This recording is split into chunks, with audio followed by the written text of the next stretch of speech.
समस्त प्रियर छात्र छात्री मानक स्वागत जनाऊँगी स्मार्ट ट्यूटोरियल यूट्यूब चैनल को। तो जो छात्र छात्री माने 2026 रे युक्त 2 परीक्षा देवाक चाहूँगी से माने एबिटू प्रिपरेशन जारी करंतु आउ गोटे मनरे गोटे लक्ष्य नहीं करी भल से पढ़ापढ़ी करंतु जहाँफल कि तुम स्कोर भी भल हेबो तुम लक्ष्य भी पूरण हेबो। तो बिना किछि डेरी रे तुम आज ही स्टार्ट कर दियो। तो से मु आपण मानू आज युक्त 2 भूगोलर मानवीय भूगोल जो कि संजय कुमार पुरोहित लिखिं तार प्रथम चैप्टर आमे आज डिस्कसन करवा जोटा कि मु निजस्व किछि नोट्स देछि ता सहित संज्ञा स्वरूप बही रे जहाँ अछि ताहा आपन को किछि सिलेक्टिव आकार रे मु आपन को प्रदान करने को जाउछि। तो आसंतु आमे समय को नष्ट न करी जोटा कि हमर भूगोलर प्रथम यूनिट जोटा कि मानवीय भूगोल प्रकृति और परिसर। तो आसंतु आमे क्लास टी को स्टार्ट करदेबा। देखिपारुछंती तो भूगोल हेउची पृथ्वीर गोटे अध्ययन जहाँकि मनीषर घर सदृश। तो आपण मैंने जानीपारिछंती भूगोल हेउची गोटे पृथ्वीर गोटे समग्र पृथ्वीर गोटे अध्ययन जहाँकि गोटे गोटे मनीषर घर जेपरी गोटे मनीषर घर सदृश एवं एहार प्रकृति विज्ञान विभिन्न शाखा संबंधी और एकीकरण अटे। द्वितीय आम द्वितीय पॉइंट होची जे भूगोल पृथ्वी को दुईटी भिन्न दृष्टिभंगी रे अध्ययन करे अथवा परिसरर अंतः संपर्कीय जहाँ को क्रमबद्ध भूगोल और आंचलिक भूगोल मध्य कहा जाइथा। तो जानीपारिछंती पृथ्वी जो भूगोल पृथ्वीर दुईटी दृष्टिभंगी उपरे अध्ययन करथाय बा दुईटी शैली रे ताहाको माने अध्ययन करिथाय बा वर्णना करिथाय। तो गोटे हैला क्रमबद्ध भूगोल को इंग्राजी रे आमे गोटे सिस्टमैटिक जियोग्राफी कहा जाइथाय आ आंचलिक भूगोल को इंग्राजी रे रीजनल जियोग्राफी कहा जाइथाय। तेणु मानवीय भूगोल क्रमबद्ध भूगोलर गोटे शाखा अटे। तापर क्रमबद्ध भूगोल कौन आ कहा विषय अध्ययन करिथाय देख गोटे मनीष और प्रकृति मध्य जो परिवर्तनशील और अंतः संपर्क रे सृष्टि हेउथिबा सांस्कृतिक घटना संबंधी उपादान अवस्थित तथा गोटे विवरणी को अध्ययन करिथाय ताहाकु ही गोटे क्रमबद्ध भूगोल कहा जाइथाय। तो मानवीय भूगोल कौन आसंतु देखिबा। देख मानवीय भूगोल हेउछि सामाजिक विज्ञान रे एक अंश विशेष जहाँ मानव सह तार सामाजिक सांस्कृतिक अर्थनैतिक अध्ययन तथा परिवेश सह तार पारस्परिक क्रियाकलाप को बुझाई थाए। अर्थात मानवीय भूगोल गोटे मानवीय कार्यकलाप सहित तार गोटे चतुर्पार्श्व जहाँ सब भी देखुची ताहाकु ही से अध्ययन करिथाए। तापरे परवर्ती देखिबा जे प्राकृतिक विभिन्न भूमिरूप गुड़ी को केमिति भावरे मानवीय कार्यकलाप गुड़ी को प्रभावित करिथाए ताहार अध्ययन मानवीय भूगोल कहा जाइथाए। देख प्राकृतिर जो विभिन्न भूमिरूप गुड़िक अच्छी से केमिति भावरे गोटे मानवीय कार्यकलाप गुड़ी को प्रभावित करुची से विषय रे मानवीय भूगोल ही अध्ययन करिथाए। तापरे प्राकृतिक भूगोल प्राकृतिक परिवेश को अध्ययन करिथाए। आपण माने जानिछंती तो प्रकृति जोटा सृष्टि होती से प्राकृतिक भूगोल आउ से प्राकृतिक भूगोल से प्राकृतिक विषय रे ही अध्ययन करिवो। आ मानवीय भूगोल कौन से मानवीय जो कार्यकलाप जो अर्थनैतिक विभिन्न प्रकार जो मानवीय कार्यकलाप को से वर्णना करिवो तेणु ताहाकू मानवीय भूगोल बोली कहा जाइथा। तेणु मानवीय भूगोल प्राकृतिक और मानवीय पृथ्वीर संपर्क विषय अध्ययन करथाय। तेणु प्राकृतिक भूगोल कौन ना अर्थनैतिक वैषम्य और मानवीय भूगोल कौन ना मानवीय वृत्ति विषय। देख भूगोल प्राकृतिक भूगोल कौन ना अर्थनैतिक वैषम्य बा अर्थनैतिक विषय से अध्ययन करथाय।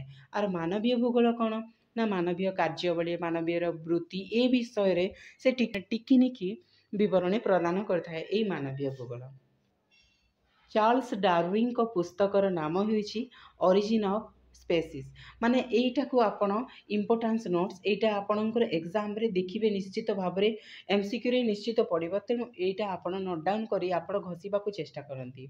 बुकली लिखिछंती history of civilisations of England लिखिछंती। मानवीय भूगोलर प्रकृति और परिसरटा समाप्त होइछि। तेणु आसन्तु आमे से मानवीय भूगोलर संज्ञा स्वरूप किए कौन प्रकार मत देइछन्ति से संज्ञा स्वरूप को मु नोट्स करी नाही, काहेकि ना संज्ञा स्वरूप सठिक देबाको पड़िଥାଏ। तो मु आपनकु से बहिर देखौछि। देखंतु राजेल को मतरे मानवीय भूगोल हेउछि मानवीय समाज और पृथ्वी पृष्ठ मध्य थिबा संश्लेषणात्मक संपर्क अध्ययन को बुझाई थाए।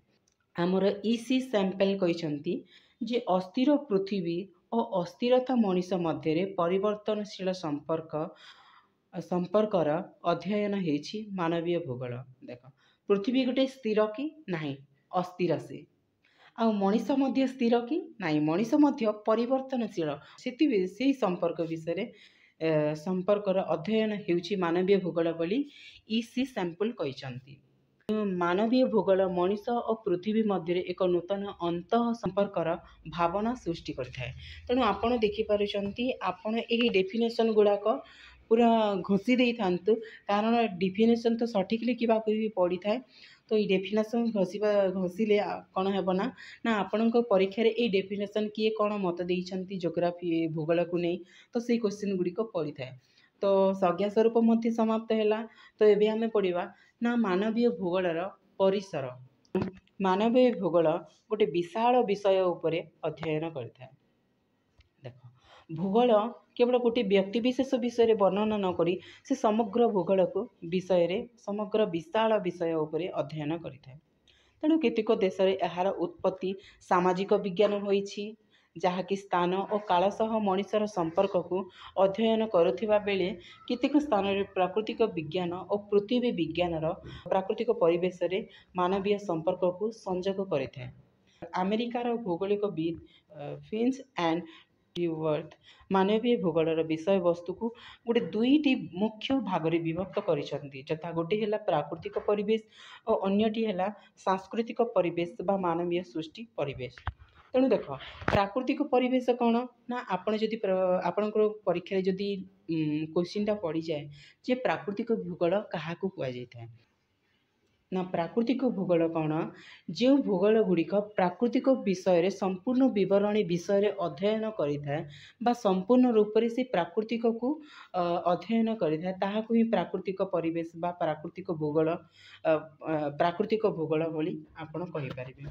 मानवीय भूगोल कौन ना मानवीय कार्यावली बा मानवीय विषय रे जो भूगोल अध्ययन करଥାଏ ताहाकु मानवीय भूगोल बोली कुहा जाइଥାଏ।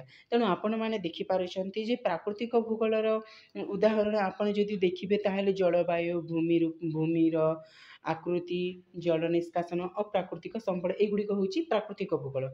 आ मानवीय भूगोल कौन ना सेटा गोटे जनसंख्या विषय अध्ययन करने सहित जो कृषि शिल्प गमनागमन जोगाजोग इत्यादि होची मानवीय भूगोल विषय अध्ययन करटा गुड़िक होची मानवीय भूगोलर एग्जाम्पल गुड़ाक। इलुवर्थ हंटिंगटन का मतरे मानवीय भूगोल प्राकृतिक परिवेश उपरे प्राकृतिक अवस्था और मानवीय कार्यकलाप सह संपर्कित अटे। विडाल डेला ब्लांज को मानवीय भूगोल संपर्कित गवेषणा मुख्यतः प्राकृतिक स्तर रे जनसंख्या जनबसति विवरणी सभ्यतार प्रकार और वितरण तथा गमनागमनर विभिन्न विकसित माध्यम सह जड़ित, जहाँकि भूदृश्य को प्रगाढ़ भाव में परिवर्तन करिपारिब। तेणु उपरोक्त व्यक्तित्व मानवीय भूगोल मानवीय परिवेश केतेक मुख्य दृष्टिभंगी मध्य अध्ययन करता है। तेणु उपर लिखित आपण जानीपारे जे मानवीय भूगोलर परिसर मानवीय भूगोलर प्राकृति एवं मानवीय भूगोलर संज्ञा स्वरूप। तेणु एठारे मानवीय भूगोल विषय जो किछिटा उदाहरण देइछि, तो आपण माने एटा को नोट डाउन करी भल से लेखालेखी करने चेष्टा करंतु। तो देखि पारुछंती मनीष प्रथम उदाहरण जे एटा मानवीय भूगोल मनीषर प्राथमिक आवश्यकता यथा खाद्य वस्त्र बासगृह। तेणु देख मनीषर प्रथम जोटा कि माने प्रथम आवश्यक द्रव्य होची खाद्य वस्त्र और बासगृह। तेणु मनीष मुख्य आवश्यकता को पूरण करुथिबा उपादान यथा कृषि पशुपालन और शिल्प कार्यकलाप। माने देख ये कृषि शिल्प कार्यकलाप द्वारा मनीषर जो अभाव को से पूरण करिथाए ଅର୍ଥନୀତି ଓ ସାମାଜିକ ଭୂଗୋଳ, ଉତ୍ପାଦନ, ପରିବହନ ଓ ଅଦଳ ବଦଳ ଏବଂ ସଂସ୍କୃତି। ଏଇଟା ହେଲା ଅର୍ଥନୈତିକ ଭୂଗୋଳ ଏବଂ ସାମାଜିକ ଭୂଗୋଳ ଓ ମାନବୀୟ ଭୂଗୋଳ ପ୍ରାକୃତିକ ଭୂଗୋଳ ଅଙ୍ଗାଙ୍ଗୀ ଭାବରେ ଜଡ଼ିତ।